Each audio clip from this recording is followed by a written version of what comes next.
పేదలకు వైద్యం ఖర్చు తగ్గించేందుకు ఉచిత వైద్య శిబిరాలను నిర్వహిస్తే వారి ఆర్థిక పరిస్థితులలో మార్పులు వస్తాయని జిల్లా అదనపు జాయింట్ కలెక్టర్ లక్ష్మీకాంతం అన్నారు. ఈ మేరకు డాక్టర్ కుల్లయ్యప్ప ఆధ్వర్యంలో ఏర్పాటు చేసిన 75వ ఉచిత వైద్య శిబిరాన్ని ప్రారంభించారు. నగరంలోని మద్దూర్ నగర్ లో ఉన్న తన క్లినిక్ లో ప్రముఖ ఆస్తమా వ్యాధి వైద్య నిపుణులు డాక్టర్ కుల్లయ్యప్ప 75వ ఉచిత వైద్య శిబిరాన్ని నిర్వహించారు. ఈ ఉచిత వైద్య శిబిరాన్ని జిల్లా అదనపు జాయింట్ కలెక్టర్ లక్ష్మీకాంతం ముఖ్య అతిథిగా హాజరై ప్రారంభించారు. ఈ ఉచిత వైద్య శిబిరానికి ప్రజలు అధిక సంఖ్యలో తరలివచ్చి ఉచితంగా పరీక్షలను చేయించుకున్నారు. ఈ సందర్భంగా జిల్లా అదనపు జాయింట్ కలెక్టర్ లక్ష్మీకాంతం డాక్టర్ కుల్లయ్యప్ప ఆధ్వర్యంలో జరిగిన ఉచిత వైద్య శిబిరాలకు సంబంధించిన పేపర్ క్లిప్పింగులతో పాటు రోగులు తీసుకోవలసిన జాగ్రత్తలను తెలియజేస్తూ ఏర్పాటు చేసిన సూచనలను పరిశీలించారు. చికిత్స కోసం వచ్చిన పేషెంట్లు డాక్టర్ను కలిసేలోగా ఆరోగ్యానికి సంబంధించిన సలహాలను చదువుకునేలా చేసిన ఏర్పాట్లను ఏజేసీ అభినందించారు. అనంతరం జిల్లా అదనపు జాయింట్ కలెక్టర్ లక్ష్మీకాంతం మాట్లాడుతూ పేదలు ఆహారం, ఆరోగ్యం విషయంలో అధికంగా ఖర్చు చేస్తారని చెప్పారు. వైద్యం ఖరీదుగా మారిన నేటి రోజుల్లో ఉచిత వైద్య శిబిరాలను నిర్వహించడం ద్వారా డాక్టర్ కుల్లయ్యప్ప ఆదర్శంగా నిలిచారని తెలియజేశారు. వాతావరణంలో పెరిగిన కాలుష్యం వల్లే ఊపిరితిత్తుల వ్యాధులు అధికమవుతున్నాయని తెలియజేశారు. ఖర్చులో ఎక్కువ శాతం రెండింటి మీదే పెడతాడు కుటుంబం యొక్క ఖర్చులో. ఒకటి ఆహారము, రెండు ఆరోగ్యము.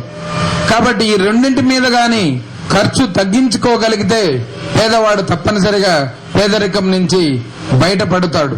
కాబట్టి ఆహారం కోసం ఈ ప్రజా పంపిణీ వ్యవస్థ ద్వారా ప్రభుత్వము అనేక చర్యలు చేపట్టి ఈ 2 రూపాయలకే కిలో బియ్యం పథకాన్ని అందరికీ అందించడం అనేది మనం చూస్తున్నాం. అదేవిధంగా ఇలాంటి వైద్య శిబిరాలు ముందుకొచ్చి డాక్టర్ కుల్లయ్యప్ప లాంటి వారు ముందుకొచ్చి సహృదయంతో ఈ విధంగా రోగులను పరీక్షించి ఉచితంగా మందులు ఇవ్వడం ద్వారా దానివల్ల ఏమవుతుందంటే తాను పెట్టే ఖర్చు తగ్గిపోతుంది. కాబట్టి దాన్ని వేరొక దానికి ఉపయోగించుకునే అవకాశము ఎంతైనా ఉందన్నమాట. అందుగురించే ఈ పేదరికము అనేది ఒక వారికి ఏదో జీవనోపాధి కల్పిస్తేనే పేదరికం తగ్గుతుంది అనేది అపోహ మాత్రమే. అనంతరం డాక్టర్ కుల్లయ్యప్ప మాట్లాడుతూ బాబా అనుగ్రహం వల్ల పేదలకు నిరాటంకంగా వైద్య సేవలను అందిస్తున్నానని తెలియజేశారు. వాయు కాలుష్యం వల్ల ఊపిరితిత్తుల జబ్బులు, అలర్జీ, క్యాన్సర్, చర్మ, కంటి జబ్బులు వస్తున్నాయని చెప్పారు. ప్రపంచంలో ఊపిరితిత్తుల ఇన్ఫెక్షన్, న్యూమోనియా వల్ల 1,30,00,000 మంది మరణిస్తున్నారని తెలియజేశారు. పొల్యూషన్ వల్ల, ఈ వాతావరణ కాలుష్యం వల్ల ఊపిరితిత్తుల జబ్బుల సంఖ్య ఎక్కువైపోతుంది. రాను ప్రతి సంవత్సరం కొన్ని లక్షల మరణాలు ఊపిరితిత్తుల ఇన్ఫెక్షన్స్ వల్ల, న్యూమోనియా వల్ల, టీబీ జబ్బు వల్ల, ఊపిరితిత్తుల నీరు, లంగ్ క్యాన్సర్ వల్ల, తర్వాత ఈ బీడీ సిగరెట్ కాల్చడం వల్ల వచ్చే జబ్బుల వల్ల ఊపిరితిత్తులు నాశనం అయిపోయి పాడైపోయి ఊపిరి ఇన్ఫెక్షన్స్ లోనే ముఖ్యంగా నిరక్షరాస్యులు, తర్వాత పేదవారు ముఖ్యంగా అత్యాధునిక వైద్య చికిత్స వాళ్ళకి అందక వాళ్ళు కొన్ని లక్షల మరణాలు ప్రతి సంవత్సరం ప్రపంచవ్యాప్తంగా జరుగుతున్నాయి.